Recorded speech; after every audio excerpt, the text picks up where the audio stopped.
High বন্ধুরা, কেমন আছেন? আশা করি ভালোই আছেন। বাড়িতে বলল রাত্রে খিচুড়ি রান্না করো। বলেছে যখন রান্না তো করতেই হবে, তাই না?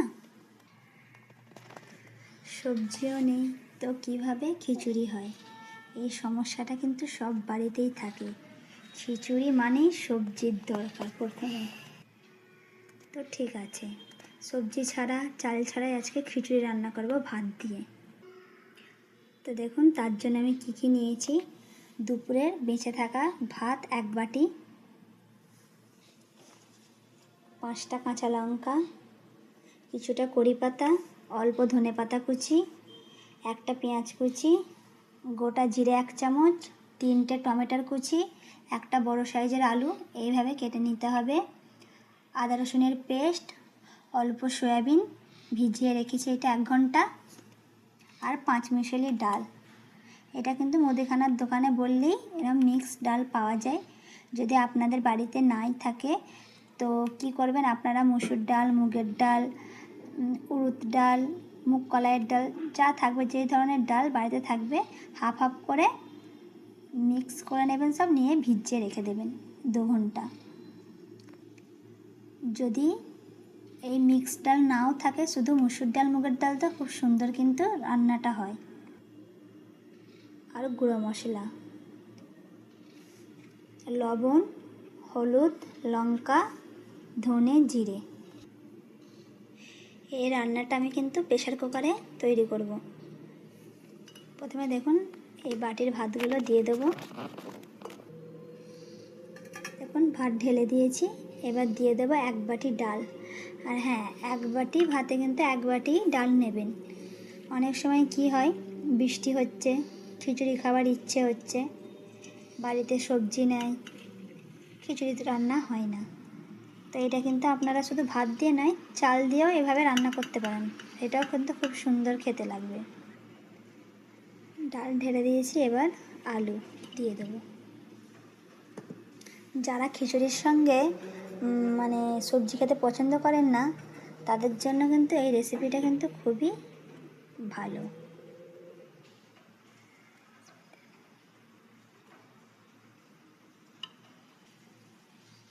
এবার দিয়ে দেবো 2 বাটি জল। যে বাটির মাপ করে ভাত আর ডালটা নিয়েছিলাম না, ওই বাটিরই 2 বাটি জল।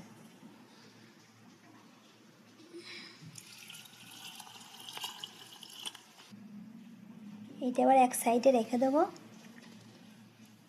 সয়াবিনের যে জলটা, সয়াবিনটা যে ভিজানো আছে না জলে, এইভাবে সয়াবিন থেকে জলগুলো ফেলে দেবো।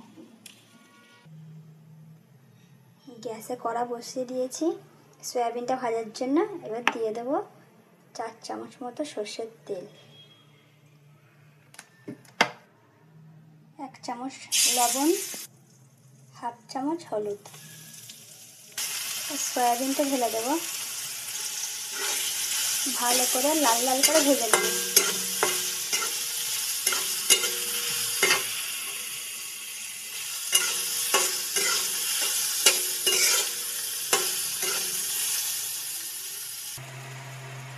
ভাজা হয়ে গেছে, এবার এইগুলো কুকারের মধ্যে ঢেলে দেবো।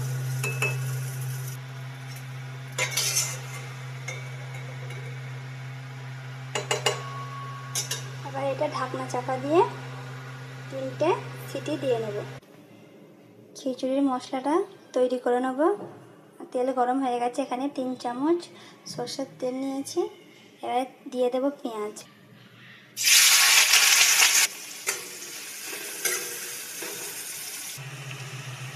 গোটা জিরে,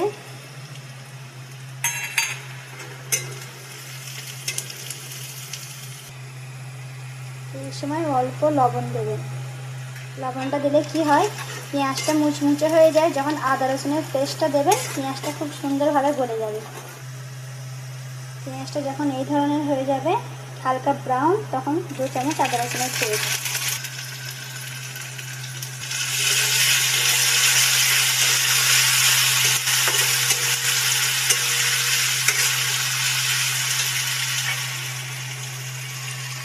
টমেটোর কুচি,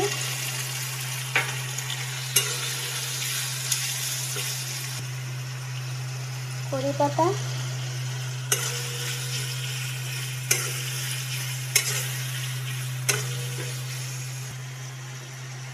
গ্যাসটা আস্তে করে ঢাকনা চাপা দিয়ে 2 মিনিট টমেটোগুলো সিদ্ধ করতে রেখে দেবো। 2 মিনিট হয়ে গেছে।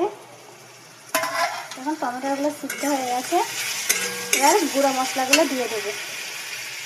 লবণ, হলুদ, ধনে, জিরে, লঙ্কা গুঁড়ো আমি সব 1 চামচ করে নিয়েছি। আপনারা মশলাটা আপনাদের হিসাবে নিয়ে নেবেন। ভালো করে কষিয়ে নেব। অল্প জল দিয়ে আরও 1 মিনিট কষিয়ে নেব মশলাগুলো।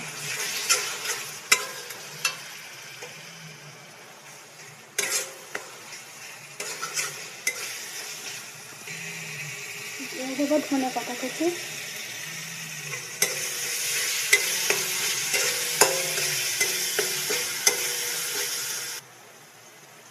হয়ে গেছে মশলা রেডি। এবার বন্ধ করে দেবো গ্যাসটা।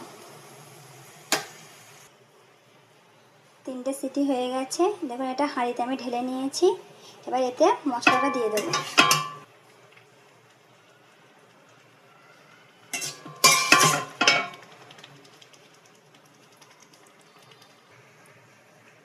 ধীরে ধীরে ভালো করে মিক্স করে নেব, আস্তে আস্তে এভাবে নাড়াচাড়া করে।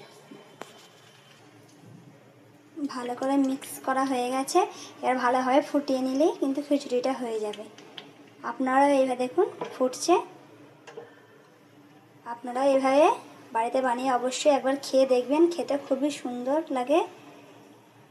যদি আমার দেখুন কত সুন্দর হয়েছে। একবার না খেলে আপনারা জানতেই পারবেন এটা কত খেতে সুন্দর। এটা পাঁপড়ের সঙ্গে কিংবা আলু ভাজা, বেগুন ভাজা এর সঙ্গে খুব খেতে ভালো লাগে।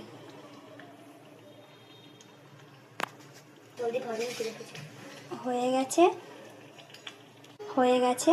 আপনারা এভাবে অবশ্যই একবার বাড়িতে খেয়ে দেখবেন। যদি আমার ভিডিওটা আপনাদের ভালো লাগে লাইক, সাবস্ক্রাইব এবং ফলো করবেন। Thank you.